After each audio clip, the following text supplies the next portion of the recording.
Welcome to High Infidelity, the best cheating videos on YouTube. If you enjoy this content, remember to subscribe and turn on notifications. Now let's get into the video. She really thought she could cheat on me and get me to raise his child. I don't have many people in my life right now, but I'm hoping that you can all join me in celebrating this little victory. My ex-boyfriend and I had been together for 4 years. I went out shopping for an engagement ring the day after I found out she'd been having an affair with another man. She'd been seeing the guy for 6 months, and he'd just lately discovered my existence, which coincided with the moment I discovered him. He gave her an ultimatum, and she chose him as the one to fulfill it. As much as I wanted to be with her, I couldn't be with a cheater, so I spent the next month and a half working extra jobs and increasing my gym time to keep myself distracted from her. I blocked her and her family, since they are in general unpleasant people to deal with. When I got an SMS from an unknown number, everything seemed to be back to normal. When I answer the phone, it's my ex telling me she's pregnant and that I'm the father. Despite the fact that I don't believe her, it's better to be safe than sorry for the benefit of my prospective son or daughter. I am willing to pay to get a paternity test done. Despite the fact that he and I were the only males she'd been with in years, and that he previously tested negative, she insists that the HIV was mine. When I keep insisting on obtaining the test, she finally agrees to schedule one after much back and forth. We will meet up beforehand and then head to the clinic where it will be performed. I agree with her since she has finally consented to sit for the test. Because of this, we plan to meet in a coffee shop near to the clinic. I'm looking forward to having a talk about what to do if I end up being the biological father.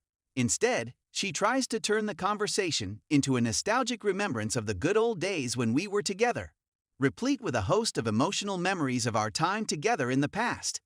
I'm attempting to concentrate that conversation on the child and the exam, but she keeps returning to the subject of our relationship and how she misses what we had before.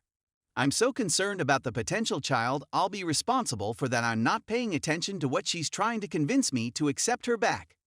Whenever it's time for us to go for the clinic, she asks if I have any plans for the day and if I'd like to go get something to eat and hang out at her apartment for a little before we leave. I responded that my only plans for the day were to take her to the clinic for our paternity test and then figure out what to do next. I received a positive result. I just want to get this junk out of the way as soon as possible. So why not take a trip down memory lane with me? Then she excuses herself to go to the toilet and returns a few minutes later, stating that the clinic had called and that she wanted to postpone the appointment. Indicated that they had called her while she was in the lavatory was a resounding no. So I called the clinic, and the receptionist panicked and said she had never scheduled the appointment in the first place. At this moment, all remaining concerns about the child's paternity have been removed. In the end, I persevered in pressuring her for the truth, and she finally broke down and confessed to my surprise. It was discovered that the new boyfriend was the father after a paternity test. She has not been able to locate him since he found out about it and subsequently ghosted her. When she realized what had happened, she called her mother, who recommended her to contact me about becoming the baby's father since I am an upstanding gentleman who would do what is right and raise this child. This was said by the woman who had earlier stated that she would rather die than let me inside her home. In the end, once I had extracted the truth, or at least a portion of the truth from her, I got up and left without saying anything further. On my return, I was greeted by hundreds of messages from my ex-girlfriend, her family, and her friends, all of whom had set up new accounts specifically for the purpose of pleading with me to take her back and calling me an idiot for abandoning her. There was also one man who simply kept sending me sick images, which I found incredibly amusing. Please accept my gratitude on behalf of everyone who has been patient with me during my ranting and retelling of these occurrences.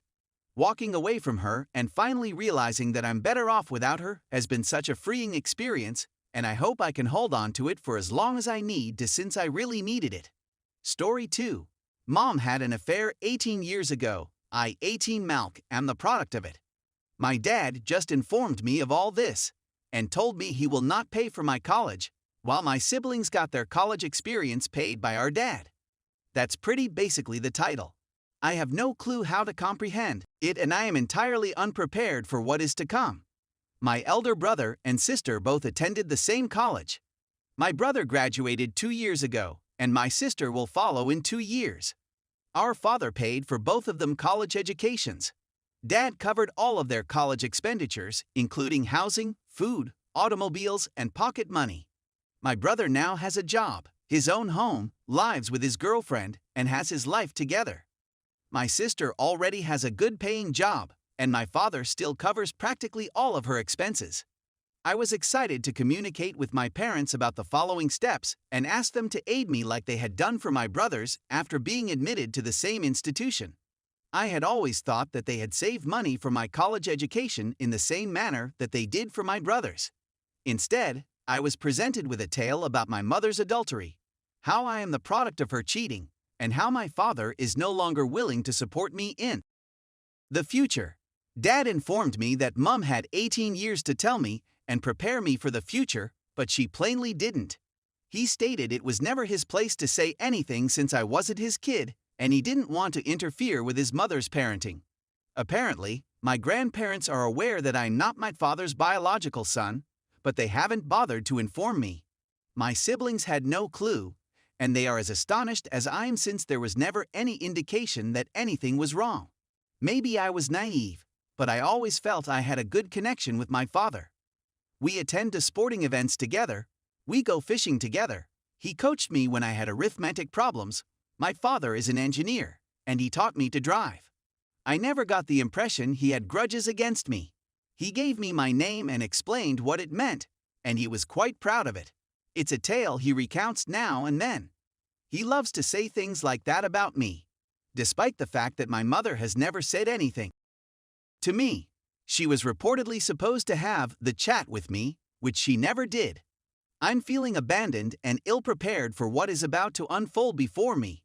Although I had always assumed that my parents would finance the fees of college, I am now unsure if I will be able to do so. I've never worked before, and I'm not sure what kind of job I'll be able to get to help me pay for college. I also have no idea how to go about applying for student loans. My mom had just sobbed and expressed her regret.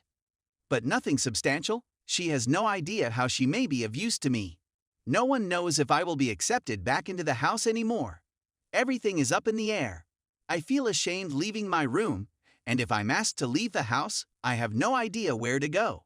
I don't have any savings, only a few $100s. When it comes to my mother, I'm not sure where I stand, and I'm not sure where I stand with my father.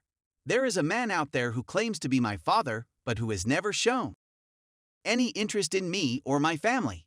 I'm experiencing feelings of rejection, and I'm at a loss on what to do. Is there anybody around that knows what to do in this situation? Is it necessary for me to apologize to my father? What do you recommend I tell him?